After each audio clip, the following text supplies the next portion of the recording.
जाता है फिर भी तुमको ये बात समझ में ना आए तो इसमें रामायण गीता और भागवत वेद पुराण शास्त्रों की क्या गलती। तो बात यह है, ये किराए का मकान है। जैसे ही समय पूरा होगा स्त्री पुरुष बच्चे इस किराए के मकान से निकाल कर बाहर कर दिए जाएंगे और ये मकान जला दिया जाएगा। बस आपका खेल खत्म हो गया। यहीं तक आपके रिश्तेदार कुटुंब परिवार जात बिरादरी मकान धन दौलत बच्चे यहीं तक, इसके आगे कुछ भी जाने वाला नहीं। ना आप कुछ लेकर के आए ना कुछ लेकर जाओ। मूल मतलब यह है कि मनुष्य शरीर उस परमपिता परमात्मा ने क्यों दिया, इसको आप सब लोग समझ लें अच्छी तरह से तो अच्छा होगा। धर्म पुस्तकें रामायण गीता भागवत वेद पुराण क्यों आपके सामने रखे गए? वो इसलिए रखे गए कि ये जीवात्मा जब से परमात्मा के यहाँ से आया तब से इसे काल की अंधकार नगरी में, जहाँ पर पाप और पुण्य है, जन्म और मरण है, 84 और नरक है, इसमें अपने अपने कर्मानुसार मनुष्य ये कर्म करता है तो जीवात्मा को नाना प्रकार का कष्ट दिया जाता है।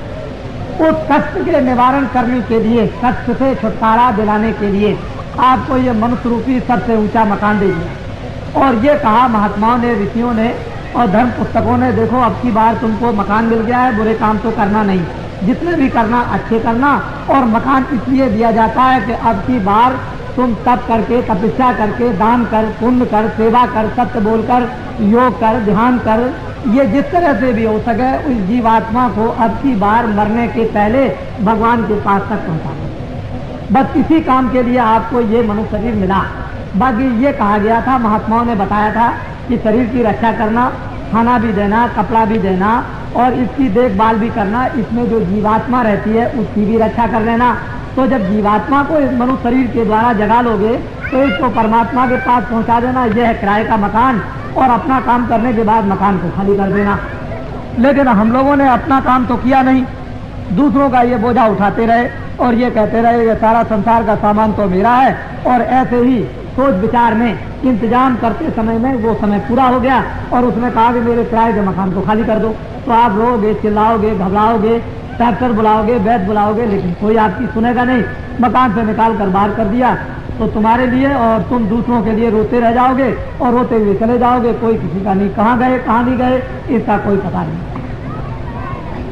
जन्मना मरना, जन्मना मरना, 84 जाना, नरकों में जाना, जीवात्मा को कर्मानुसार नाना प्रकार की यातनाएं भोगनी और वहां जाकर के कोई सुनने वाला नहीं है कि हमारी कोई रक्षा भी करे, हमारे दुख को कोई सुने भी। यहाँ मनुष्य पर नाना प्रकार का कष्ट जब आता है तो कोई सुनने वाला नहीं, तो नरकों और 84 में कौन सुनेगा? ये समझने की चीज। तो वास्तव में हम लोग आत्मा का कल्याण करने के लिए, इस जीवात्मा को गति देने के लिए, इस जीवात्मा को जन्म और मरण से बचाने के लिए इस मनुष्य रूपी उत्तम मकान में हम आए थे। और महात्माओं ने इसी की याद दिलाई थी कि इनको बता दिया जाएगा कि मनुष्य रूपी मकान उत्तम बार बार नहीं मिलेगा। तो आप लोग अब की बार थोड़ा समय बचाकर सुबह शाम घर का, खेती का काम, दुकान का काम, नौकरी का काम करते हुए, बाल बच्चों की सेवा करते हुए थोड़ा समय बचाओगे सुबह शाम तो इस जीवात्मा का भी कल्याण हो जाएगा। लेकिन हम लोगों ने तो ये समय बचाया नहीं, दिन और रात दुनिया के काम में लगे रहे और वो समय आ गया मौत का, तो मौत लेकर के चली गई, शरीर को जला करके खाक कर दिया। तो बतलाओ अब आपने अपने लिए क्या किया? कुछ भी नहीं। तो मेरे कहने का मतलब सीधा साधा समझो, मैं तो हूँ धार्मिक। वास्तव में जब मनुष्य चारों तरफ बुराइयों में फंस जाता है तो ये तो बताना ही पड़ेगा कि बुरे का परिणाम बुरा और अच्छे का अच्छा। बुरा करोगे, चोरी करोगे, धोखा दोगे, बेईमानी करोगे, झूठ बोलोगे, किसी को मारोगे, छल करोगे, कपट करोगे, दुराचार करोगे तो तुमको ये सब अपराध लग जाएंगे और फिर तुमको इसकी सजा भोगनी पड़ेगी। तो ये तो आप जानते ही हो कि तप करने से राज मिलता है और राज करने से नरक मिलता है। ये तो आपको महात्मा जंगल में तप करते थे, सत्य बोलते थे, सेवा करते थे, दया करते थे, प्रेम करते थे, योग करते थे। उससे जब कभी हो गया उनका योग भ्रष्ट हो गया तो राजा बन गए। और राजा बनने के बाद जब सभी सामान संसार के मिल गए तो फिर नरक को चले गए भोगने के बाद। तो इंद्रिय भोग से, राज भोग से, ये सभी वैभव भोग से मनुष्य कुकर्म करता है और फिर नरक में चला जाता है। और जुग जुग तक वो आत्मा नरकों में पिटती रोती चिल्लाती रहती है, फिर उसको ये अवसर नहीं मिलता है। तो अब तो आपको ये जानना ही चाहिए, आप तो कोई यहाँ राजा नहीं हो, आप तो एक सामान्य व्यक्ति हो। हम भी सामान्य आदमी हैं, आप भी सामान्य आदमी हो। तो सामान्य आदमी समझ सकता है, सामान्य आदमी कुछ कर सकता है। अब तो आपके लिए भोग नहीं, लेकिन भोगों के लिए आप किस तरह से सुबह से शाम तक कि मैं राजा बन जाऊं, मैं मुझे बहुत भोग मिल जाए, मुझे बहुत सामग्री मिल जाए, मैं ये काम कर लूं, आनंद को ले लूं, इस तरह से ये सभी में सुबह से शाम तक लगे हुए हो, तो ये दिन और रात जो आपने बिता दी, समाप्त कर दी, तो क्या इसके लिए और कोई दिन रात आपके लिए आएगी? एक दिन निकल गया, दूसरा दिन आना नहीं है, वो दिन तो आपका खत्म हो गया। उम्र में से एक दिन और रात चला गया तो दोबारा आएगा नहीं। तो इसलिए नर नारी, बच्चियों बच्चियों, जिस काम के लिए आए हो वो भी थोड़ा बहुत काम सोचो करने के लिए। इस जीवात्मा को बचाओ नरकों से, 84 से, जन्म से, मरण से। और हम लोग तो हमेशा आपको अच्छी शिक्षा देंगे, बुरी तो शिक्षा देंगे नहीं। तो मैं आपको थोड़ा सा एक परिचय बता दूं। आपने ये तो सुना होगा, नाम क्या है? मैं आपकी तरह से एक आदमी हूँ। इस आदमी का नाम है तुलसीदास। छोटा सा एक आश्रम है मथुरा में, जहाँ लोग प्रतिवर्ष आपके राजस्थान के बहुत से लाखों आदमी जाया करते हैं और देख करके आते हैं। मैं धर्म का, सनातन धर्म का प्रचार करता हूँ, सनातन धर्म का मार्ग बताता हूँ और आत्म कल्याण का इनको मार्ग बता करके साधना कराता हूँ। साथ ही साथ में रामायण, गीता, भागवत, वेद, पुराण, शास्त्र, उपनिषद जो उसमें लिखा हुआ है उस शिक्षा को मानता हूँ और फिर माथे इन सब धर्म पुस्तकों को रखता हूँ। लेकिन एक बात यह है कि जय गुरुदेव नाम का प्रचार करता हूँ और जय गुरुदेव नाम उस परम पिता परमात्मा का सर्वशक्ति मानता हूँ। मैं उसका प्रचार करता हूँ। अगर आपको इससे कोई इतराज है तो मैं धर्म पुस्तकों को सामने रख दूंगा। कहीं कोई उन्होंने कुछ कह दिया, कहीं कुछ कह दिया, कहीं कुछ कह दिया। अरे हनुमान जी तो आपको यही बताते हैं कि जय जय हनुमान गोसाई कृपा करो गुरुदेव की नहीं। गुरु ब्रह्मा गुरु विष्णु गुरुदेवा, धन धन गुरुदेव, दया सिंधु पूर्ण धरि नित्य करो तुम सेव, अचल भक्त मोय देव प्रभु। तो असल में गुरु से, वो जो गुरु सबका सर्वशक्तिमान है, तो बाबा जी उसी का प्रचार करते हैं, किसी आदमी का प्रचार नहीं करते। परमात्मा का प्रचार करते हैं, उसके नाम का प्रचार करते हैं। आपको तो कोई इतराज होना ना चाहिए। उसी में ब्रह्म आ गया, उसी में राम आ गया, उसी में कृष्ण आ गया, सब कुछ उसी में आ जाता है, कोई चीज छूटती नहीं। जब सूरज सामने निकल आया तो उसी में चंद्रमा भी आ गया, सितारे भी आ गए और दिया भी आ गया। सूरज का प्रकाश तो बहुत बड़ा होता है और सब जगह उजाला कर देता है। तो जब आप सर्वशक्तिमान परमात्मा को मानने ही लगे तो सब उसी में आ जाते हैं। जो चले गए वो भी आ गए, जो आएंगे वो भी उसके अंदर में आ गए। तो राम भी आ गए, देवी भी आ गए, देवता भी आ गए। मतलब उसका ये कि आत्मा का कल्याण होना है, किस तरह से होना है वो तो मार्ग महात्माओं से मिलेगा। उस पर पता के चिंतन करने का, उपासना करने का, ध्यान करने का, आत्म शुद्धि करने का, मन की शुद्धि करने का, चित्त की शुद्धि करने का। जब ये पाप से पर लाभ लिए जाते हैं तो कोई न कोई अग्नि प्रकट होती है जो पापों को जला देती है। तो महात्माओं के पास में तो योग रूपी अग्नि रहा करती है, जो हमारे अंदर में जला दी जाती है तो वो पाप हमारे जल जाते हैं। तभी तो जीवात्मा निर्मल और पवित्र होगी और तभी मुक्त होगी। तो बाबा जी जय गुरुदेव नाम का प्रचार करते हैं। बाबा जी का तो नाम है नहीं जी जय गुरुदेव, बाबा जी का तो नाम तुलसीदास है।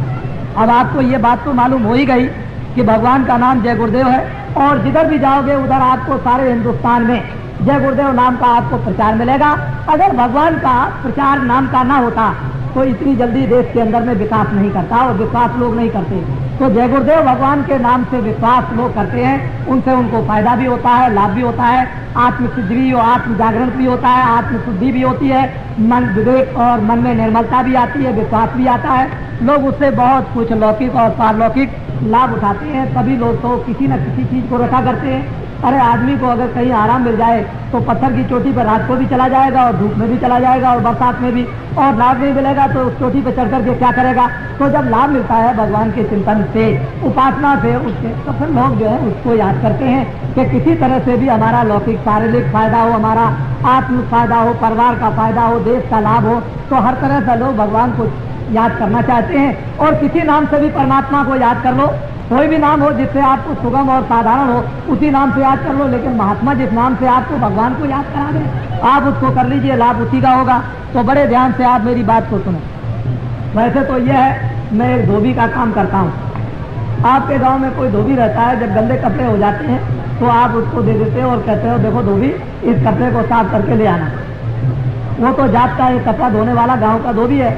लेकिन बाबा जी भी उसी प्रकार की धुलाई करते हैं कि मन बुद्धि चित्त जीवात्मा अंतःकरण बहुत जुग जुग से मैले हो गए, इतने गंदे हो गए कि बिना धुलाई के ये साफ नहीं हो सकते हैं। तो महात्माओं के पास में औषधि होती है, बूटी होती है, अंजन होता है, उसको लगा देते हैं, उसको दे देते हैं, उससे उसकी मन की, बुद्धि की, चित्त की, जीवात्मा की धुलाई करते हैं। और जब जीवात्मा धुल जाती है, साफ हो जाती है, मन शुद्ध हो जाता है, बुद्धि शुद्ध हो जाती है, तो विवेक आ जाता है, ज्ञान उसको होता है और फिर उसको आत्म साक्षात्कार होगा, तभी तो प्रभु का दर्शन होगा।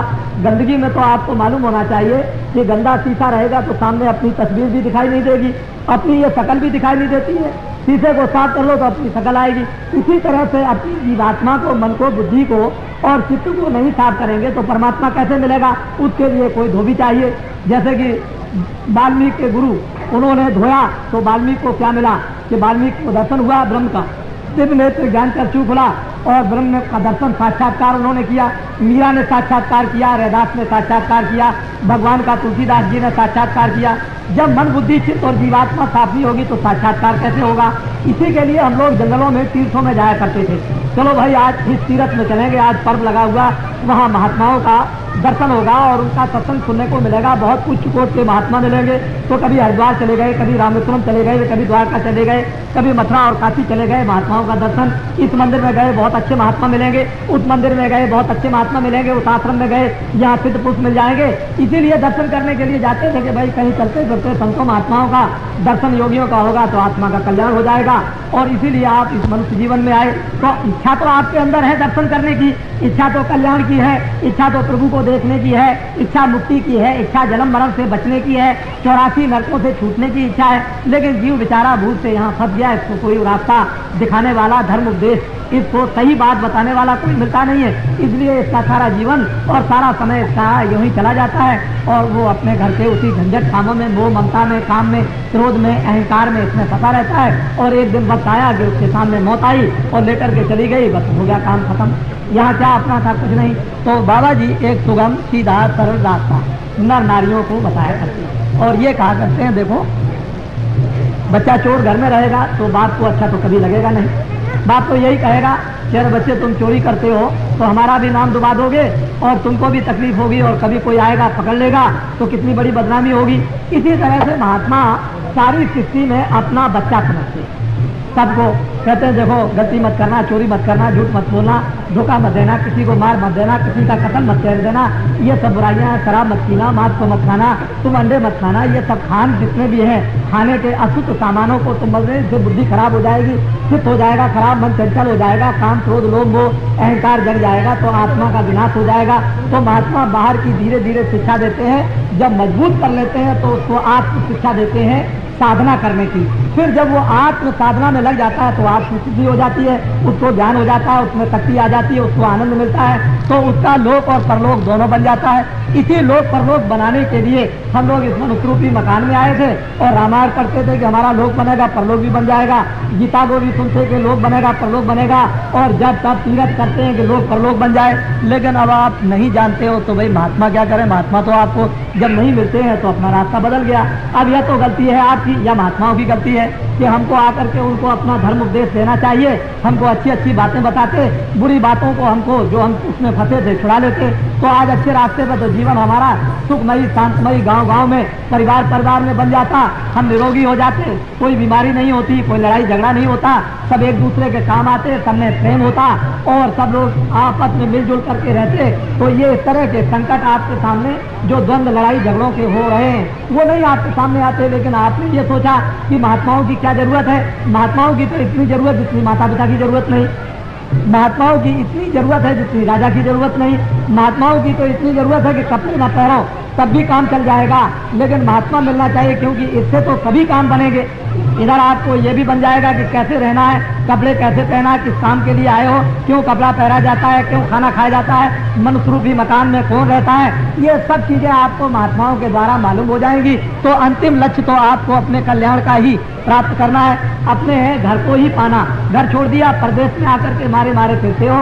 तो इसलिए नर नारी, बच्चे बच्चियों, अब आपको ये तो जान करके दुख होता ही है कि सारा संसार एक समय पर नष्ट भ्रष्ट मानो हो गया और नष्ट भ्रष्ट होने से जब खान पान खराब हो गया तो बुद्धि में अविवेक नहीं रह गया, बुद्धि हो गई मैली और मैली बुद्धि से अब लोग कुकर्म करने लगे और कुकर्म करने से बीमारी, लड़ाई झगड़ा, अशांति ये आनी जरूरी है। ये तो समाज घर में ये आ गई। अब अगर आप इस बीमारी से जो तरह तरह की बीमारी लग गई, तरह तरह का प्लास्टिक लग गया, तरह तरह की जहरीली हवाएं जो आ रही, इससे आप बचना चाहते हो तो रामायण में बिल्कुल साफ स्पष्ट लिखा हुआ कि जीवन के कष्ट और कलेश से यदि तुम मुक्ति पाना चाहते हो तो भगवान का भजन आपको करना होगा, ईश्वर का भजन आपको करना होगा। और कब की जो महात्मा आपको ईश्वर का भजन बता दें कि ये परमात्मा का भजन है, उसको करने लगे तो ये सब व्याधि संकट आपका दूर हो जाए और फिर आपको किस तरह की शांति, आपको किस तरह की आपको शुद्धि आप में आ जाए, कैसे आप अपने यानी आत्मा को, जीवात्मा को आप जगा सकते हो। लेकिन जब तक महात्मा नहीं मिलेंगे तब तक ये सब संकट आपके सामने आए। और आप लोग जो है जब कभी महात्माओं की बात सुनते हैं तो बुराई में लग जाते हैं। आपको क्या मिलेगा बुराई करने से, या बुराई सुनने से आपको क्या मिलेगा?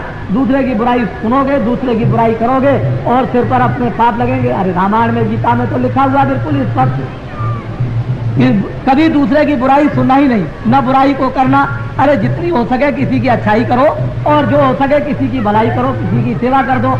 तो तुम अगर हो सकता है तो सत्य बोलो, क्यों गाली किसी को देते हो? तो मनुष्य जिस काम के लिए आया और मनुष्य इतना ज्ञानवान वो काम तो करता नहीं है, अज्ञानी काम करने लगा और ऊपर से गंदगी को लादते लादते इतने दिन हो गए। इस गंदगी को दूर कौन कर सकता है? अब तो ये आप सोचना समझना चाहिए। बाहर के पानी से आप चाहते हो कि गंदगी दूर हो जाएगी, तो बाहर के पानी से तो गंदगी दूर होगी नहीं। वो तो महात्माओं के पास में निर्मल जल होता है। आत्म सिद्धि का जब निर्मल जल होता है महात्माओं के पास में, और वो जब जल छिड़का जाता है तो आत्म शुद्धि करता है और वो गंदगी को दूर कर देता है, धोकर के साफ करता है। तो ये जीवात्माएं निर्मल पवित्र इस मनुष्य रूपी मकान में होती हैं, तभी ये कृतार्थ हो सकेंगी, नहीं तो बहुत मुश्किल होगा। तो अब तो ये तरह तरह के कष्ट आपके सामने आए। तो मेरे कहने का मतलब यही कि हम तो आपको सुगम सीधा रास्ता बताएंगे ही, क्योंकि हमने यहाँ कोई जात पात का झगड़ा नहीं रखा, किसी तरह का नहीं। मुसलमान हो, हिंदू हो, छोटा हो, बड़ा हो, ब्राह्मण हो, क्षत्रिय हो, वैश्य हो, अर्जन हो, कोई किसी भी जात का हो, हमको उससे कोई मतलब नहीं। मतलब तो इससे है कि मन होना चाहिए। जब पैदा हुए थे तो नंगे, पैदा हुए थे तो रो रहे थे, पैदा हुए थे न पढ़े थे, न आप कपड़ा पहन सकते थे, न किसी को पहचान सकते थे। लेकिन जब धीरे धीरे जब बड़े हुए और बुद्धि जगी और आपको परिचय ये कराया गया सब कुछ, तो कपड़ा भी पहनने लगे, शर्म भी आने लगा, खाना भी खाने लगे और उठने भी लगे और सुनने भी लगे और बात भी करने लगे और दूसरे की इज्जत और सेवा भी करने लगे। लेकिन जब जाने का वक्त हुआ तो कपड़ा भी भूल गए, खाना भी भूल गए, उठना भी भूल गए, बोलना भी भूल गए, देखना भी भूल गए। क्यों? कि जब आए थे तो कुछ नहीं लेकर आए, न कुछ समझ लेकर आए। जब जाने लगे तो ये सब कपड़े उतार दिए, सारा संसार का ध्यान खत्म हो गया, सब पहचान खत्म हो गई। जब मरने लगता है तो सब पहचान खत्म, ना कुछ लेकर आए ना कुछ लेकर जाओगे, सब कुछ आपको छोड़ करके यही जाना है, इसी जगह खाली आपको जाना। ये भी मनुष्य रूपी कपड़ा उतार लिया जाएगा आपका और ऐसी अवस्था में भेज दिया जाएगा कि इसके अंदर कौन रहता था, किस तरफ से निकल करके चला गया, ये आपको कोई ज्ञान नहीं हो पाएगा। उसी को जानने के लिए ये मनुष्य रूपी कपड़ा आपको मिला है और इसमें बैठ करके आप अपने आप को जानो, अपने आप को पहचानो। पहचान लोगे महात्माओं की कृपा से, दया से, तो सारा काम और जीवन सफल बन जाएगा और जिस लिए आए थे वो काम हो गया आपका। नहीं तो ऐसे न मालूम अनेकों और करोड़ों जन्म आपने धारण किए हैं और फिर भी अभी तक काम कुछ नहीं हो सका। यही रोना रोते रहे जन्म मरण का, नरकों और 84 का। तो रास्ता तो मैं आपको बताऊंगा, इसमें तो दो संदेह नहीं। सीधा बताऊंगा, साधारण बताऊंगा, ऊंचा बताऊंगा। चारपाई पर करो, जमीन में बैठ के करो, रजाई ओढ़ के करो, कंबल ओढ़ के करो, पहले खेती करो, बाद में बच्चों की सेवा करो। जब कोई काम तुम्हारे पास ना हो तो भगवान का भजन 15 मिनट, 20 मिनट, आधा घंटा लेट करके, बैठ करके, समझ गए, पैर लटका करके जैसे भी बन जाए वैसे कर लो तो काम तुम्हारा ये बन जाए चलते चलाते। नहीं तो आगे बड़ी मार पड़ेगी और नरकों की अग्नि में वहाँ जब जलाए जाओगे तो कोई बचाने वाला नहीं होगा, काटे जाओगे तो कोई बचाने वाला नहीं होगा, सड़ाए जाओगे तो कोई बचाने वाला नहीं होगा, भूख प्यास लगेगी तो कोई देने वाला नहीं मिलेगा।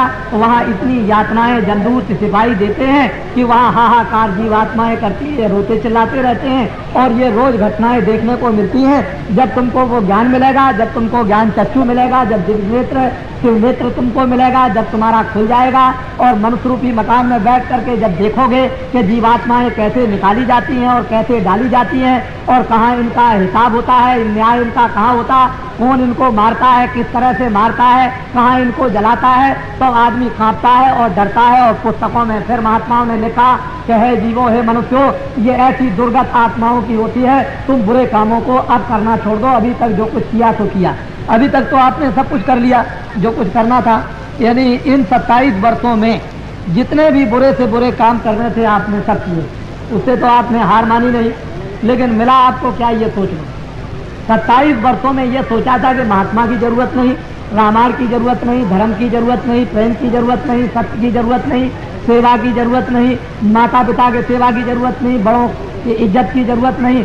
आपने इन सब बंधनों को जो सामाजिक थे, घर के थे, परिवार और मनुष्य के थे, उन सब को तोड़ दिया।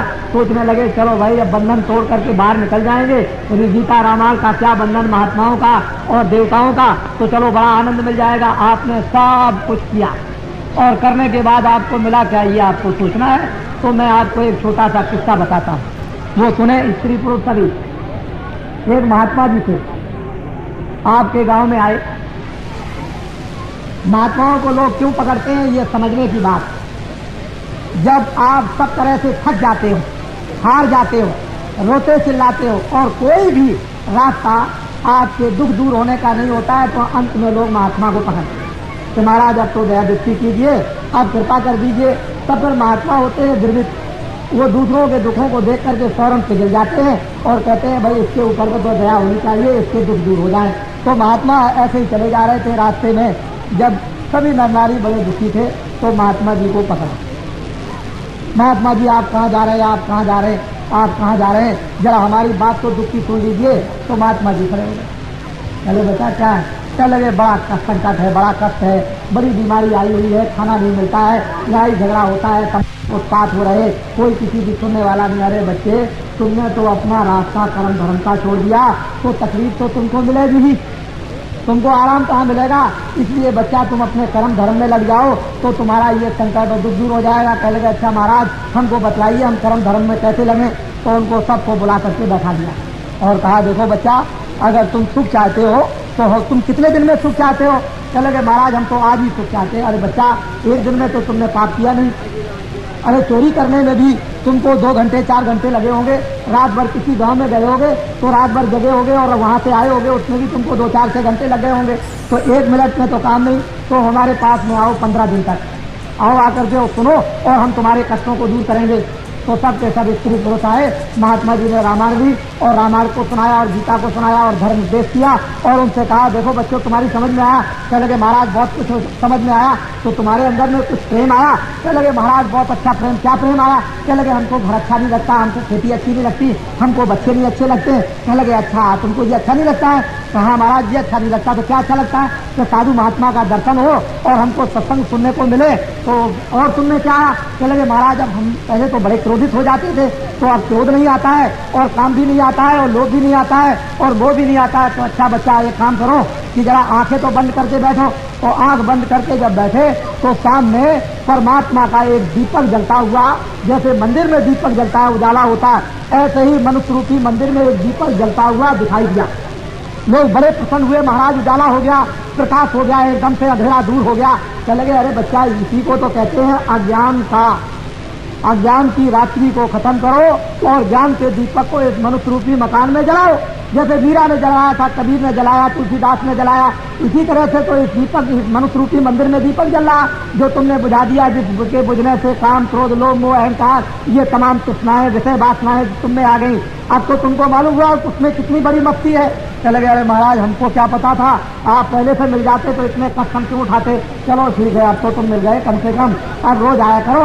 वो सारा गांव का गांव, सारा शहर का शहर चोर था, शराबी था, कबाबी था, लड़ते थे, झगड़ते थे। महात्मा जी ने 1 महीने में बैठा करके सबको शांत कर दिया और प्रेम से रहने लगे। कोई किसी की चोरी नहीं करता है, कोई झूठ नहीं बोलता, धोखा नहीं देता, कोई लड़ाई नहीं करता है। स्वर्ग जैसा शहर बन गया, स्वर्ग जैसे मनुष्य बन गए, जैसे देवता रहते हैं उस तरह से। तो महात्माओं के सत्संग से क्या होता है, दर्शन से क्या होता है, उनकी सेवा से क्या होता है। लोग इसको समझते नहीं कि महात्माओं के अंदर और बाहर क्या चीज रहती है। वो उनके पास में संसारी धन नहीं, लेकिन संसारी धन भी है और परमार्थ का भी धन, ईश्वरी धन भी है उनके पास, आत्माओं का धन भी है, शरीर की रक्षा का भी धन है और बुद्धि का भी ज्ञान है और आत्मा का भी ज्ञान है। ये सब कुछ धन उनके पास लोग परलोक के रहते हैं। जब लोग उनके पास जाते हैं तो सब कुछ चीजें प्राप्त करते हैं और जब उनको चीजें प्राप्त होती हैं तो शरीर भी प्रसन्न हो गया, शरीर भी निरोगी हो गया, तो शरीर जब निरोगी रहेगा तो भगवान का भी भजन होगा, शरीर रोगी रहेगा तो भगवान का भी भजन नहीं। तो महात्मा के दर्शन करने से, सेवा करने से, सत्संग के सुनने से क्या चेतना आती है, क्या जागृति आती है, क्या पाप करते हैं, किस तरह की मलिनता दूर होती है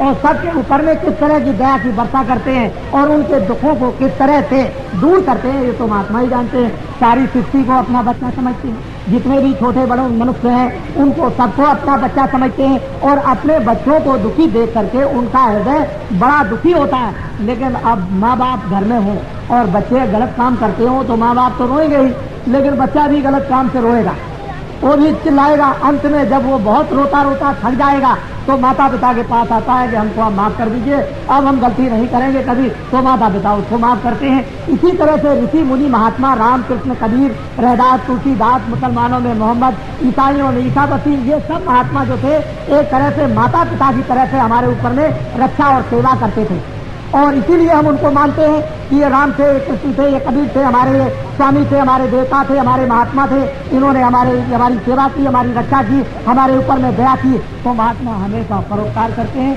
उपकार भी करते हैं और परोपकार भी करते हैं। लौकिक उपकार से शरीर की बीमारियां दूर करते हैं और परोपकार से आत्मा को परमात्मा से मिला देते हैं। तो हम लोगों ने जाना आना छोड़ दिया, मिलना जुलना छोड़ दिया, उनकी बात को सुनना छोड़ दिया। आज जिधर भी जाइए चारों तरफ कोहराम मचा हुआ।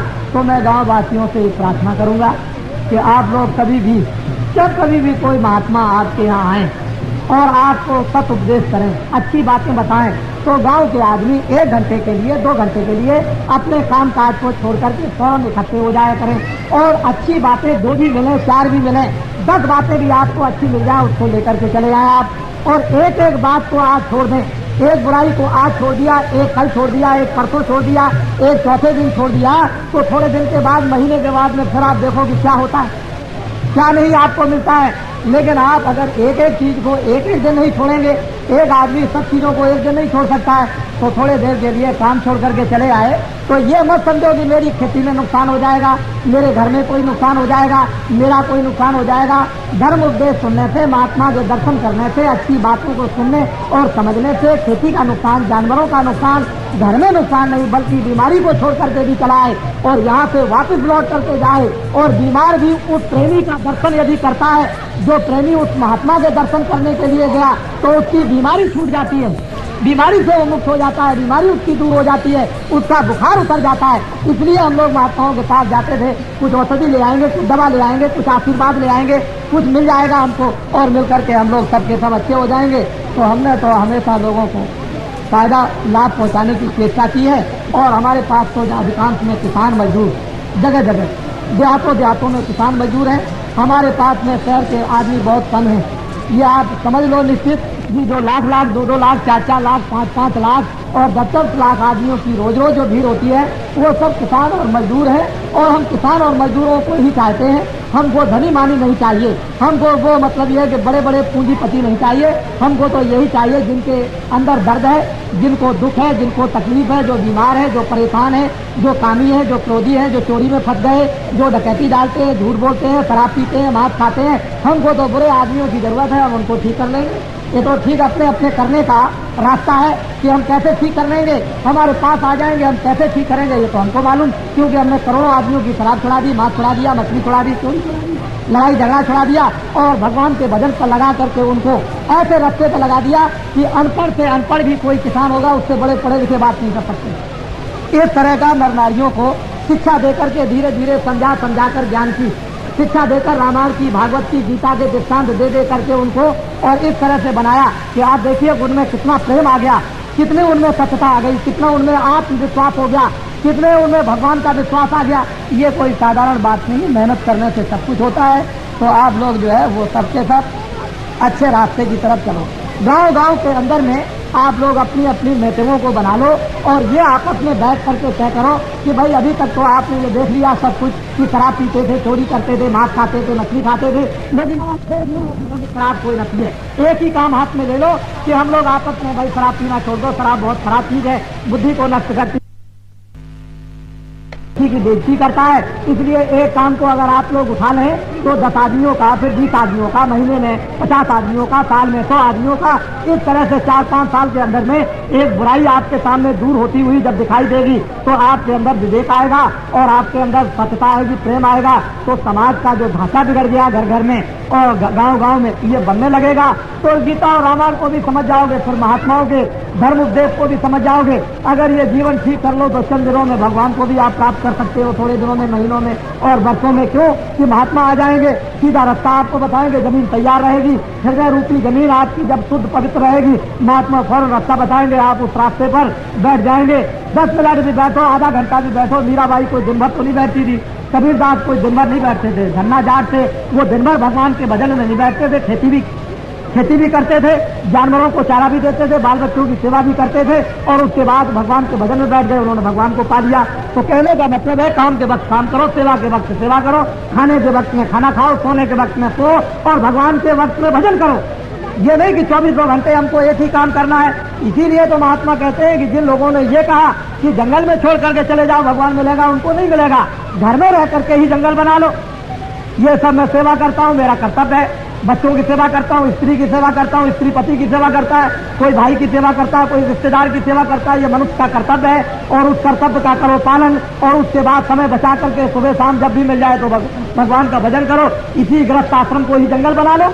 यही खेती करते हुए, व्यवसाय करते हुए, नौकरी करते हुए, बच्चों की सेवा करते हुए, ये समझो हमारा कोई भी नहीं, हम तो अकेले आए थे और जब जाने लगेंगे तो अकेले चले जाएंगे। इसलिए अपने कर्तव्य का पालन करो, करने के बाद भगवान का भजन कर लो और छोड़ करके यहाँ से चल पड़ो। तो ये जब महात्मा मिलेंगे तभी सच्ची शिक्षा आपको मिलेगी, नहीं तो आपको बहुत मुश्किल है मिलना। देखो ठहर जाओ थोड़ी देर के लिए, आप ये बत्ती बंद कर दो बच्चे, इस बत्ती को एक को बंद कर दो, इसको, ये मच्छर बहुत है। देखो अभी तो मैं आपको, देखो मैं तो आपका भला करूंगा किसी तरह से भी, चाहे आपको मिट्टी दे दूं, चाहे आपको बात सुना दूं, चाहे आपको आंख से देख लूं और चाहे आपको हाथ से छू लूं और चाहे आपको भगवान का भजन कराऊं, चाहे आपसे और कुछ कराऊं, लेकिन आपका लाभ मैं जरूर पहुंचाऊंगा। इसको कोई मुझे रोक नहीं सकता। चाहे आप बदनाम करो कि भगवान को नहीं मानते हैं, रामायण को नहीं मानते, गीता को नहीं मानते हैं या गंगा को नहीं मानते हैं, जमुना को नहीं मानते, आपके कहने से कुछ नहीं होगा। जिसको लाभ होगा दौड़ के आएगा, सीधी सादी बात। तो बाबा जी की बात तो ये सुनो कि मैं तो परमात्मा की प्राप्ति का ये सीधा सरल रास्ता बताता ही हूँ। जब तुमको कभी इच्छा हो भगवान के मिलने की, दिव्य नेत्र रामायण में लिखा हुआ है, दिव्य नेत्र गीता में लिखा हुआ, शिव नेत्र रामायण और गीता और भागवत में लिखा हुआ है और शिव नेत्र वेदों में लिखा हुआ है। जब शिव नेत्र लिखा हुआ है कि मनुष्यों के पास है तो तुम्हारे सबके पास में शिव नेत्र, ज्ञान चक्षु, दिव्य नेत्र है। शिव जी ने जिस तरह से, पार्वती ने जिस तरह से और सीता ने जिस तरह से और राधिका ने जिस तरह से, कृष्ण भगवान ने और तुलसीदास ने जिस तरह से प्राप्त कर लिया उस भगवान को, उसी तरह से शिव नेत्र खोलकर, क्योंकि तुम्हारे सबके पास में शिव नेत्र तीसरा नेत्र है। 2 आंखें तो बाहर से सबके पास है और अंदर में तुम्हारे जो गुप्त तीसरा ज्ञान चक्षु दिव्य नेत्र सबके पास, और वो ज्ञान चक्षु दिव्य नेत्र तुम्हारा गंदा हो गया है। बाहर की आंखें जब गंदी हो जाती हैं तो बाहर से दिखाई नहीं देता है, बाहर की आंख साफ हो जाएगी, बाहर से दिखाई देने लगेगा। इसी तरह से भगवान को देखने वाली आंख, स्वर्ग को देखने वाली आंख, वैकुंठ को देखने वाली आंख, देवी देवता को देखने वाली आंख, ब्रह्मा विष्णु को देखने वाली आंख और उस देवताओं के लोक में जाने की आंख तुम्हारी गंदी हो गई, मैली हो गई है। उस आंख को तुम सुगम और साधारण रास्ते से साफ करवा लो और मनुष्य रूपी मकान में जब दिव्य नेत्र ज्ञान चक्षु खुल जाएगा तो यहीं से बैठ करके तुमको दिखाई देने लगेगा स्वर्ग भी और वैकुंठ भी और सूर्यलोक भी और चंद्रलोक भी।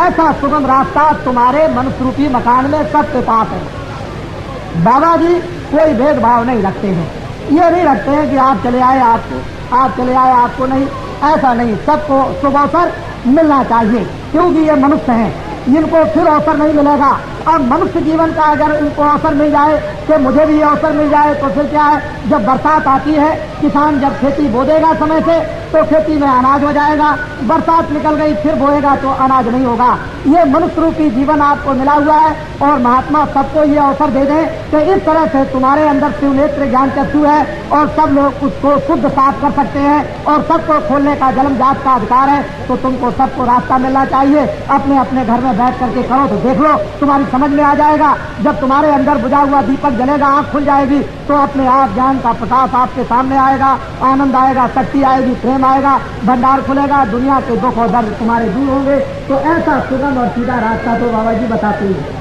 और आपको जब कभी इच्छा हो तो जय गुरुदेव नाम का प्रचार करते हैं हिंदुस्तान में, आप चले आइएगा और ये कहिएगा कि मैं भगवान के रास्ते पर चलकर उस परमात्मा को अपने ज्ञान चक्षु दिव्य नेत्र के द्वारा देखना चाहता हूँ। तो बाबा जी आपको सुगम सीधा रास्ता बताएंगे। तो देने लेने की बात कुछ भी नहीं है। और अपने घर में बैठकर ये जरूर है कि जब कभी पास में सत्संग हो तो सत्संग को सुनने के लिए चौमू आ जाए, या उस गांव से आपके इस गांव में आ जाए, या यहाँ से सामौद चले जाएं। पास में कभी सत्संग हो तो वहाँ पर जाना चाहिए, क्योंकि रामायण भी यही कहती है कि हे केवट तुम जाओ, ये तो भजन करने का रास्ता है, मैं तुमको रास्ता बताता हूँ और घर में जाके भजन करना, लेकिन हमारा दर्शन करने के लिए और दर्शन देने के लिए अयोध्या में जरूर आना। इसी तरह से नर नारियों, जब तुमको परमात्मा के पास में जाना है तो थोड़ा सा सत्संग उस रास्ते का सुनना जरूरी है, जिससे कोई सांसारिक बाधा आ जाए या रास्ते में कोई अड़चने आ जाए तो वो हमारे ध्यान और भजन की अड़चने दूर हो जाएं। बाधाएं हमारी भौतिक कामों में आ जाती हैं तो वो काम भी हमारे भौतिक हो जाए और बाधाओं से भी हम मुक्त हो जाएं, और हम अपना ये कल्याण जो सबसे ऊंचा है आत्म कल्याण उसको करें। तो उसके लिए सहयोग के लिए किसी महात्मा के पास इसलिए जाना पड़ता है कि आप अभी अबोध है, अज्ञानी है, अभी रास्ते पर आप मजबूत नहीं हुए, अभी चलना आपने सीखा नहीं, खड़ा होना आपने अभी सीखा नहीं। तो जब खड़े हो जाओगे, चलने लगोगे, देखने लगोगे, और फिर जब आप में ताकत आ जाएगी और ज्ञान होगा तो फिर कोई जरूरत नहीं, फिर तो बच्चा कहीं भी चला जाए, जिस जगह भी जाना चाहे कहीं नहीं फंस सकता है। लेकिन जिसमें ताकत नहीं होगी गिर जाएगा, जिसमें ज्ञान नहीं होगा फंस जाएगा, जिस जो रात्रि कहीं न कहीं उलझ जाएगा, उसके सामने और रात्रि को दिखा देंगे और सबसे आपको होता है ध्यान के सामने आता है तो जीवात्मा कल्याण करती है। तो जब कभी आपको थोड़ा रहेगा, लेकिन 10 मिनट 15 मिनट आधा घंटा घर में बैठकर थोड़ा बहुत भगवान का भजन किया करो। और अगर मन में तुमने प्रतिज्ञा कर ली कि आज से मैं शराब नहीं पीऊंगा, आज से मैं गांजा नहीं पीऊंगा, आज से मांस नहीं खाऊंगा, आज से चोरी नहीं करूंगा, आज से डकैती नहीं करूंगा, आज से किसी को सताऊंगा नहीं, तुम अगर मन में अपने प्रतिज्ञा कर लो तो आज मतलब यह है कि वो परमात्मा उसको सहयोग देने लगेगा और महात्माओं की भी कृपा होने लगेगी, काम होने लगेगा। लेकिन आपने भलाई के लिए तो प्रतिज्ञा आपको मन में करनी पड़ेगी, बिना प्रतिज्ञा किए हुए नहीं। तो इसलिए आप ये बात सुने, हम तो आपको कुछ ना कुछ देंगे। अभी थोड़ी देर के बाद जब हमारा सत्संग समाप्त होगा तो हम आपको एक भभूत देंगे, आप पहले उससे परीक्षा कीजिए। जब भभूत से आपको परीक्षा होगी तो बाबा जी की भभूत से 1 आने हमको लाभ हुआ, 2 आने लाभ हुआ, कोई कहेगा 4 आने लाभ हुआ, कोई कहेगा 8 आने लाभ हुआ, कोई कहेगा 10 आने लाभ हुआ, ये तो आपको शारीरिक लाभ होगा। लेकिन आत्मिक लाभ तो आपको भजन करने से होगा। आत्मिक लाभ तो मतलब ये जब होगा जब रास्ता आपको मिल जाएगा और आप परमात्मा का आप भजन करने लगेंगे तभी होगा। और ये जो बाहर के लाभ हैं, जैसे डॉक्टर जब बीमारी लेकर जाते हो तो दवा दे दिया, अच्छे हो गए, लेकिन फिर बीमार पड़ोगे तो फिर आपको दवा खानी, फिर आप बीमार पड़ोगे, फिर दवा खानी, फिर अच्छे हो जाओगे, फिर बीमार पड़ोगे। तो महात्मा आपको कुछ ना कुछ बिना दवा के और बिना यानी किसी मुसीबत से आपको कुछ ना कुछ फायदा पहुंचाए। तो उसी तरह से हमको भी चाहिए कि अब रोग न बुलाएं, बीमारी को ना आने दें, बीमारी को रोकें। किन कारणों से बीमारी आती है उसको आप सबको समझना चाहिए। तो बाबा जी भभूत की बात देंगे, भगवान के मिलने का रास्ता भी देंगे। अब आप एक किस्सा सुन लें, मुझसे कोई नाराज न हो, मैं एक सीधा साधा आदमी हूँ। वैसे लोग मुझे बहुत बदनाम करने की कोशिश करते हैं, सोचते हैं बाबा जी को बदनाम कर दिया जाए। बाबा जी ने तो कभी नाम बदला नहीं, बाबा जी का नाम तुलसीदास आश्रम मथुरा में मैंने तो कभी बदला नहीं। मैंने ना कभी गांधी कहा और न मैंने कभी मोहम्मद कहा, न मैंने कभी राम कहा और न मैंने कभी कृष्ण कहा। मैं न भगवान बनता हूँ और न मैं महात्मा बनता हूँ, मैं तो आपका सेवक हूँ और बराबर सब जगह यही कहता रहता हूँ कि धोबी का काम करता हूँ और धोबी की सेवा सबसे छोटी होती है। और वो गंदे कपड़े को साफ किया करता है और गंदा कपड़ा साफ करके दे देगा, तुमको प्रसन्नता होगी। तो बाबा जी भी इसी तरह से मन बुद्धि चित्त को धो करके जीवात्मा को धोते हैं, साफ करके देते हैं, फिर आप प्रसन्न होते हो, फायदा आपका होता है, आनंद आपको मिलता है, शांति आपको मिलती है, ज्ञान आपको मिलता है, शक्ति आपको मिलती है। बाबा जी तो इस मुसीबत में फंसे रहते हैं और आपकी सेवा करते रहते हैं। बाबा जी को न भगवान बनने की जरूरत और न महात्मा बनने की जरूरत, सेवादार जरूर है। बाबा जी कोई दूसरा नाम नहीं, आपको हमेशा बताते हैं। लेकिन अगर आप कहते हो कि भाई आप राम हो, आप हनुमान हो, आप कृष्ण हो, आप ये हो, आप वो हो, तो बाबा जी किस का मुंह पकड़ेंगे? ये तो आपको समझना चाहिए।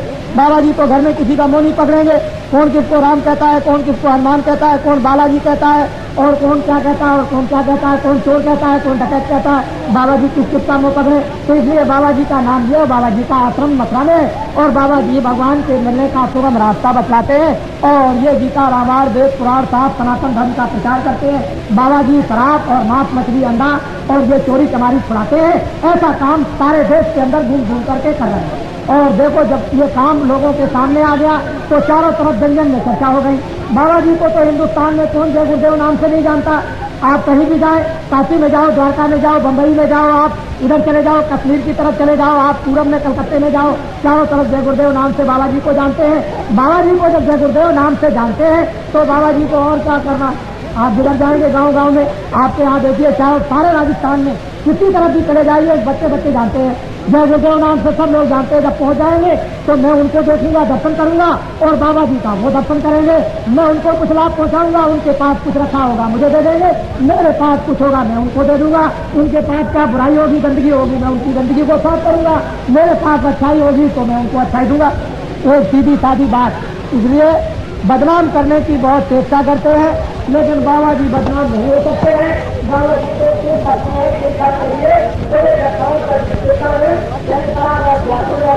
और होते और काटते रहते हैं आपके लिए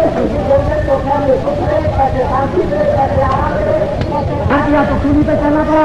और ये तो आपको मालूम है कि जब ऋषियों मुनियों ने बतलाया था कि कंस तुम्हारे पापों का घड़ा भर गया है तो तुम्हारी बहन से एक ऐसा पुत्र पैदा होगा जो तुमको मारेगा, तो कंस ने अपने बहन द्वाराई को जेल में बंद कर दिया और कृष्ण भगवान का जन्म तो जेल में हुआ था।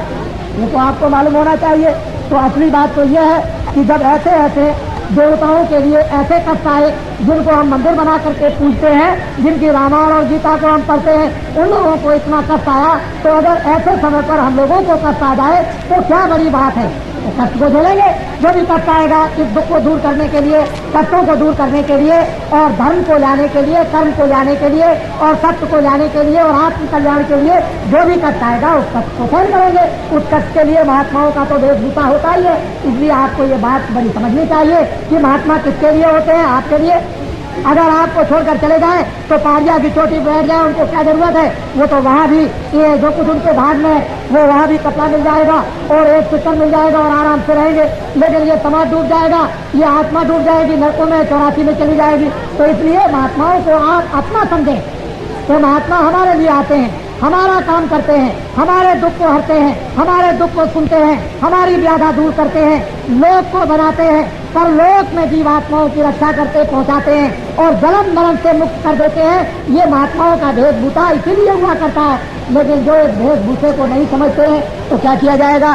तो इसलिए आप हमको तो आप अपना समझें, और मैं तो आपको अपना समझता ही हूँ कि आप सब मेरे ही हो।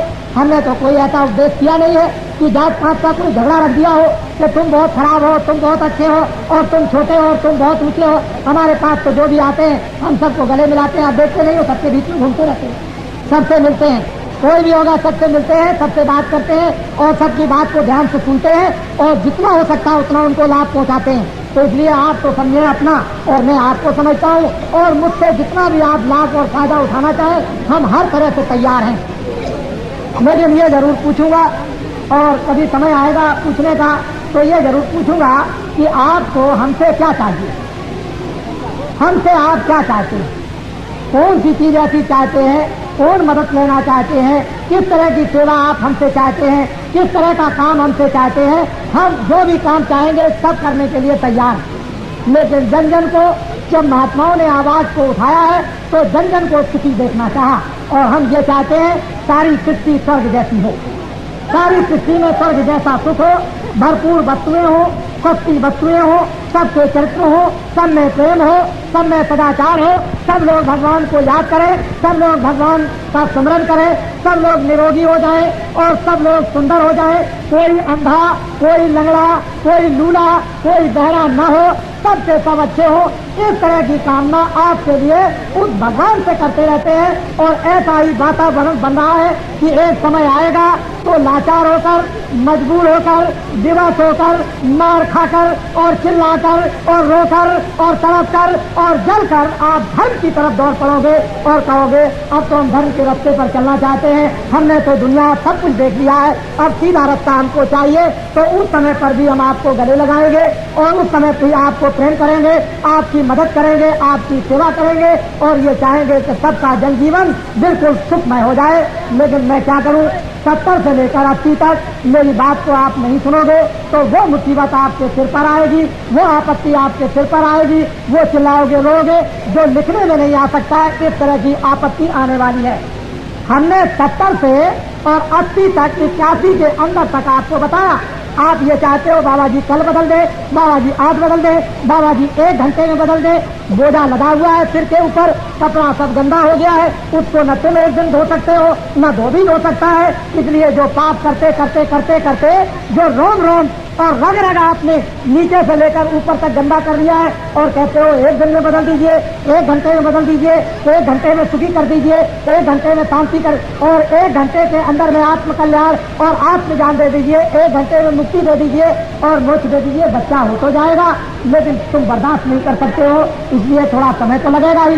लेकिन 70 से और 80 तक का जो पाठ पढ़ाया वो इसीलिए पाठ पढ़ाया जाता है कि सारी दुनिया के अंदर में एक जन जागरण हो गया धर्म पर चलने के लिए और कर्म को लाने के लिए और सत्य पर और बुराई को छोड़ने के लिए एक अंदर जागरण तो हुआ। मालपुरा से एक आदमी ने आकर के होली पर, मैं मार्च के महीने में होली में 22 तारीख को आपके जयपुर में आ गया था। आपको आश्चर्य होगा कि मैं 20 तारीख को मथुरा में था, एक दिन रह करके और 22 तारीख को आपके जयपुर में आ गया मार्च में, और 22 से लेकर के मैं 28 तक अपने यानी आपके जयपुर में रहा और 29 तारीख को रात को मैं मथुरा पहुंच गया और मैं बराबर मथुरा ही में हूँ। कल मैं रात को फिर वापस जयपुर आ गया। तो आपको ये जानना चाहिए, ये समझ लेना चाहिए कि बाबा जी किस तरह से मेहनत और परिश्रम आपके लिए करते हैं, लेकिन आप उसको नहीं समझ सके तो मैं इसके लिए क्या करूँगा, क्या आपको समझा सकूंगा। तो बड़ी सीधी सादी बात को उसको सुनने की चेष्टा करें कि बाबा जी चारों तरफ हिंदुस्तान में इस तरह से धर्म का प्रचार कर रहे हैं, कर्म का प्रचार कर रहे हैं कि एक धनोरा पिट गया। और बाबा जी से किसी को डरना नहीं चाहिए, क्योंकि बाबा जी सबके हित के लिए काम कर रहे हैं, सबके कल्याण के लिए सोच रहे हैं, सबकी भलाई के लिए, सबकी सुख समृद्धि के लिए। लेकिन बाबा जी से आपको डर क्यों है? असली डर यह है कि बीमारी आपको आ गई, बाबा जी दवा देते हैं, आप अपनी बीमारी के दुख से रोने लगते हो और बाबा जी को गाली देने लगते हो कि बाबा जी हमारे यानी छेड़छाड़ करते हैं। तो मवाद आपको हो गया और बाबा जी चाहते हैं कि जरा सा इसका मवाद खोल दिया जाए तो निकल जाए, रात को ये आराम से सो जाए। लेकिन उस मवाद से आप तड़पते हो और बाबा जी को गाली देने लगते हो कि मेरे मवाद को छूना नहीं, अगर तुमने छू लिया तो मेरे दुश्मन हो। महात्मा जानते हैं कि इसका मवाद निकल जाएगा और ये रात को आराम से सोएगा, कोई तकलीफ नहीं होगी। तो ये दुनिया में जन जन में मवाद आ गया और महात्मा हमेशा इसको निकालना चाहते हैं। जैसे ही मवाद निकला और सबको नींद आ जाएगी और दूसरे दिन मलाद पट्टी बांधी जाएगी और 2-4 दिन में फिर ठीक हो जाएंगे, आराम से सोएंगे और रहने लगेंगे मिलजुल कर प्रेम के साथ में, सब ज्यादा इनकी कट जाएगी। तब आपकी समझ में आएगा कि महात्मा कितना परिश्रम करते हैं, कितनी मेहनत करते हैं। तो ये सब के सब बेचारे बीमार और परेशान और दुखी बैठे हुए हैं और ये कुछ ना कुछ लेने के लिए आए। तो बाबा जी को वो भी देने दीजिए और घबराने की कोई बात नहीं है, समय आने पर सब कुछ समझ में आएगा। देखो देखो नर नारियों, फिर कान खोल कर सुनो, अभी महंगाई और आएगी, कपड़े महंगे होंगे। हम कुछ नहीं जानते कि अभी कपड़े का भाव क्या है, इतना जरूर जान सकते हैं कि पिछले महीने में कपड़े का भाव दोगुना ज्यादा हो गया। वो मोटा कपड़ा आप खरीदते होंगे, मैं भी सुनता हूँ, दोगुना हो गया ज्यादा कपड़ा। जितना कपड़ा आज की तारीख तक महंगा हो गया, अभी और महंगा होगा। पहले समझ लें आप, आज कोई भी चीज सस्ती हो गई हो फसल पर, चाहे चने सस्ते हो गए, चाहे गेहूं सस्ते हो गए, चाहे मटर सस्ता हो गई, चाहे तेल सस्ता हो गया, जो कुछ भी फसल पर सस्ता हो गया वो तो किसानों का लेने के लिए सस्ता हो गया।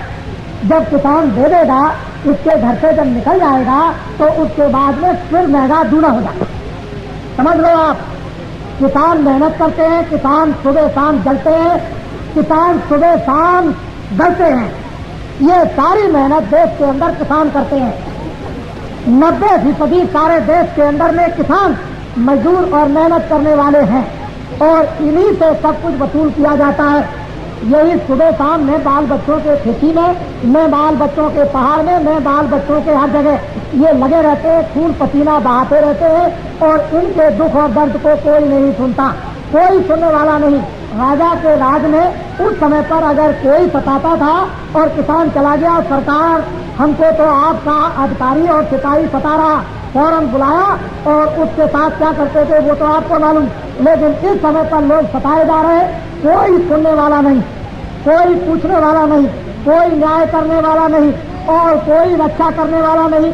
न जान की कोई रक्षा करने वाला, न माल की कोई रक्षा करने वाला, न बच्चों की रक्षा करने वाला, न स्त्रियों की रक्षा करने वाला, न जानवरों की कोई रक्षा करने वाला, न धर्म को कोई लाने वाला, न धर्म की कोई रक्षा करने वाला, किसी तरह की कोई भी इस समय पर नहीं। ये व्यवस्था अस्त और व्यस्त हो गई है और तुम किसान यदि चाहते हो कि दिल्ली से मेरी कोई व्यवस्था बना देगा या जयपुर से कोई मेरी व्यवस्था ठीक कर देगा, तो ये कुछ नहीं। आपको जन जन को जगना होगा और महात्माओं की बात को सुनना होगा और जन जन के अंदर में जब ये प्रेरणा आएगी तब जाकर के कुछ काम बन जाएगा, नहीं तो बहुत मुश्किल होगा।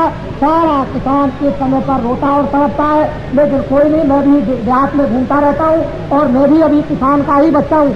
अभी मथुरा आश्रम पर आपके राजस्थान के देख करके आए, रात और दिन जग कर और रात और दिन लग करके यानी अनाज उठा करके और रख करके 500 मन अनाज उठा करके और रख करके रात और दिन लग करके आया हूँ और अभी और सो आया हूँ, जो कि लोग पीछे से अपना उठाते रहेंगे। तो मैं उस तकलीफ को समझता हूँ कि कितनी तकलीफ और कितनी मेहनत होती है, लेकिन लोग नहीं समझते हैं। लोग तो हमको बिल्कुल एकदम से चूस रहे हैं। तो ये सब नक्शा जो किसानों का नर नारी बच्चे बच्चियों का बैठा हुआ है, इनकी तरफ जब तक कोई नहीं देखेगा सामान्य दृष्टि से, तब तक कोई भला नहीं कर सकता है। इसलिए मेरी बात को बहुत दूर तक सोचो और समझो इसके लिए, और नहीं समझोगे तो आपको बड़े संकट रहेंगे। अनाज महंगा, कपड़ा महंगा, लोहा महंगा, ये महंगा, खाद महंगी, चीनी महंगी, वो महंगा, वो महंगा, वो महंगा, वो महंगा, सब चीजें अभी महंगी आएगी। व्यवस्था अभी अस्त होगी। अखबार और रेडियो ये झूठ बोलते हैं और किसानों को हमेशा धोखा देते हैं। जितने भी बुद्धिजीवी शहर में रहते हैं वो अखबार और रेडियो में फंस गए हैं। उनकी बुद्धि 24 घंटे चक्कर खाती है। किसानों के दुख और दर्द की बात को वो भी नहीं सुन पाते हैं और किसान बेचारे क्या करें। ये सुबह से शाम तक अपने बाल बच्चों के पालन पोषण करने के लिए किस तरह से मेहनत करता रहता है, इसे फुर्सत मिलती नहीं है। तो इसलिए अखबार और रेडियो की बात को यानी 15 आने क्या, मैं तो 17 आने झूठी समझता हूँ। और जब तक अखबार और रेडियो की बात को आप झूठी नहीं समझोगे, जब तक आपके सामने गरीबी दूर करने का नक्शा सामने नहीं आएगा, सस्ती का नक्शा जब तक सामने नहीं आएगा, जब बाजार में जाओगे सस्ती जब तक चीजें आपको नहीं मिलेगी, जब तक आपके ये कष्ट दूर नहीं होंगे, तब तक विश्वास करने की क्या जरूरत है आपको आपके सामने। और ये सब कुछ आपसे वसूल किया जाएगा, सब कुछ ये देता लेता रहता है। लेकिन ये बेचारा क्या करे, इतना भोला होता है, इतनी मेहनत करता है, इतनी मशक्कत करता है, लेकिन दुनिया के सब लोग इसी को ठगा करते हैं। चाहे वहाँ बाजार में ठग ले, चाहे यहाँ ठग ले, हर तरह से ये रोता चिल्लाता रहता है इसके कर्म में यही है और हम आपके कर्म बनाना चाहते हैं। आप अपने कर्मों को बिगाड़ना चाहते हो तो अभी पिछले किए हुए कर्म का हाल तो यह है, और बिगड़ जाएगा मनुष्य शरीर का घर तो और बुरी हालत हो जाएगी और तुम्हारी जीवात्मा का हनन और कतल हो जाएगा। तो वहाँ रोते और चिल्लाते रहोगे, कौन सुनेगा। तो बाबा जी तो इसी दुख में आपके कर्म बनाना भी चाहते हैं और जीवात्मा की रक्षा भी करना चाहते हैं और जीवन भी सुखी चाहते हैं, हर तरह से लौकिक और पारलौकिक। तो इसलिए बाबा जी की बात को सुनो। और हमसे आपको कोई स्वार्थ है नहीं, हम तो आपसे कुछ चाहते नहीं है। न हमको कोई मंत्री बनना है और न हमको कोई राष्ट्रपति बनना है। हमको तो ये धोबी की सेवा करना है और भगवान का रास्ता बताकर मनुष्य रूपी मकान में मरने से पहले इस जीवात्मा को भगवान की तरफ ले चलना और जन्म मरण से बचाना, यही काम करना। असली काम तो बाबा जी का यह है। तो मेरी बातों को बड़े ध्यान से सुनो और नहीं सुनोगे तो बाद में मानना पड़ेगा आपको, क्योंकि 70 से 80 तक जो कुछ भी बाबा जी कहेंगे वो सब कुछ होने वाला है, न होने वाली कोई बात नहीं होगी। और 70 से और अभी जो कुछ भी हमने 74 तक कहा वो सब कुछ देखने को मिला है लोगों को, और आगे जो कुछ भी आगे तक के लिए कह रहे हैं वो सब कुछ आपको देखने को मिलेगा। बाबा जी की एक बात झूठी नहीं है, इसलिए मेरी निवेदन प्रार्थना है कि हम भारतवासी हैं, हमको कोई विदेश से एक नया पैसा नहीं देता, लेकिन लोग क्या कहेंगे कि वो तो विदेश से पाते हैं, एक नया पैसा कोई भी विदेश का आदमी मुझको नहीं देता है। ये सब इंतजाम यही किसान खून पसीना बहा करके यही सब गरीब करते हैं, यही लाउडी स्पीकर ले आए तो इन्होंने ही ये मंच लगा दिया और इन्होंने करके छाप कर न मालूम किस तरह आपको संदेशा देकर के ले आए। बाबा जी ने इनको एक नया पैसा नहीं दिया। बाबा जी न तो विदेशी है न विदेश से पैसा ले आते हैं, बाबा जी देशी हैं, यही धर्म का प्रचार करते हैं और यहीं पर चरित्र सदाचार की शिक्षा देते हैं, यहीं पर आत्माओं के जागरण का सत्मार्ग बताते हैं। बाबा जी विदेशी नहीं है और बाबा जी को कुछ चाहिए भी नहीं। बाबा जी तो चाहते हैं कि कोई भी ऐसा आदमी पैदा हो जाए जो इन सबको सुखी जीवन कर दे, इनकी चीजें सस्ती कर दे और इनको सब चीजें मिलने लगे, ये आराम से रहने लगे, न्याय कोई इनको देने लगे, रक्षा इनकी करने लगे, सब लोग दिन में कमाए शाम को रखे, कोई चोरी चमारी न करे, कोई लूटपाट न करे, झूठे मुकदमे न चलाए। बाबा जी तो इस तरह का जीवन सबके लिए चाहते हैं। इनमें से तुम्हारा कोई बच्चा निकल आए और ऐसा काम तुम्हारी सेवा का चाहे कुछ भी बन करके करे, बाबा जी तो ये कामना तुम्हारे बच्चों से चाहते हैं। बाबा जी तो और कुछ चाहते नहीं। इसी शिक्षा को देख देख करके तमाम लोग घबरा रहे कि बाबा जी ने तो ये बहुत बड़ा इन किसान मजदूरों का एक संगठन कर दिया है और इनमें विवेक और विचार पैदा कर दिया है और न मालूम क्या चीज भर देते हैं और किस तरह से जगा देते हैं। तो ये तो अब किसान जाने, ये मजदूर जाने, दुखी जाने कि इनको क्या मिलता है तो इनको मालूम होगा, और बाबा जी को पता है कि इनको क्या देते हैं, इनको मालूम कि मुझे क्या मिलता है, तो ये जानते हैं। जिसको किसी को कुछ मिलेगा अपने आप कुछ ना कुछ समझेगा, नहीं किसी को मिलेगा तो क्यों कोई समझेगा। अरे बिना फायदे की दुनिया क्यों दूर से चल के आती है, कुछ ना कुछ तो उसको मिलता ही है। तो ये सीधी सादी बातें हैं, इसलिए आगे समय बड़ा खराब आ रहा। मैं इतना ही आपसे अनुरोध करूंगा, देखो सभी संस्थाओं के लोग यहाँ पर बैठे होंगे, मैं तो एक धार्मिक आदमी हूँ, लेकिन आपको एक सलाह देता हूँ कि परिवर्तन होना चाहिए।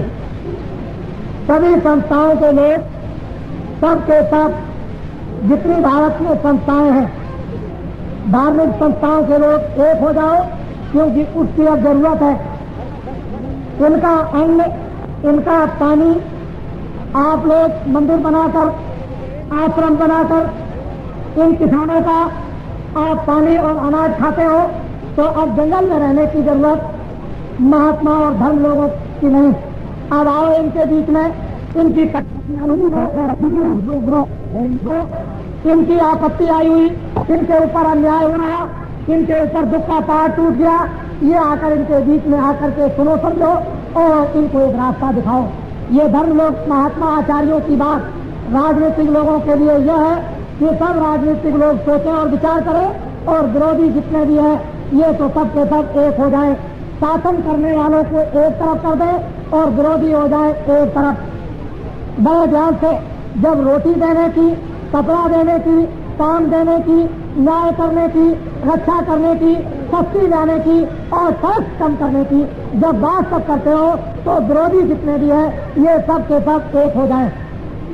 बाबा जी इस तरह का जन और जागरण करेंगे और आपको एक रास्ता बताएंगे, एक रास्ता आपको सुझाएंगे कि विरोधी एक हो जाए, शासन करने वाले एक हो जाए। और हम किसानों और मजदूरों से अनुरोध करेंगे कि 27 वर्षों में इतना कष्ट किसान और मजदूरों पर आया है, तो अब की बार परिवर्तन करो और दूसरों को एक मौका, एक समय दो सेवा करने का, जो चरित्रमान और सदाचारी है। और वो कौन के 50% तो तुम्हारे 20 और 30 वर्ष के जो बच्चे हो उनको आप आने दीजिए। 30% जो 35 साल से ऊपर के बुढ़े हो उनको आप ले आइए और 20% धर्माचार्य जो काशी में हो या गया में, हरिद्वार में या आपके गांव में कोई महात्मा अच्छे हो उनको आने दीजिए। अगर ऐसे वीरों को और ऐसे अच्छे लोग और धर्माचार्यों को आप लोग मौका देंगे तो एक परिवर्तन आपके सामने सुख का, आराम का, चैन का और शांति का और न्याय का और रक्षा का आएगा और शक्ति का। तो जमाना बदलेगा और जमाना बदलने के लिए हम सब लोग ये सोच रहे कि रात तो भगवान जमीन से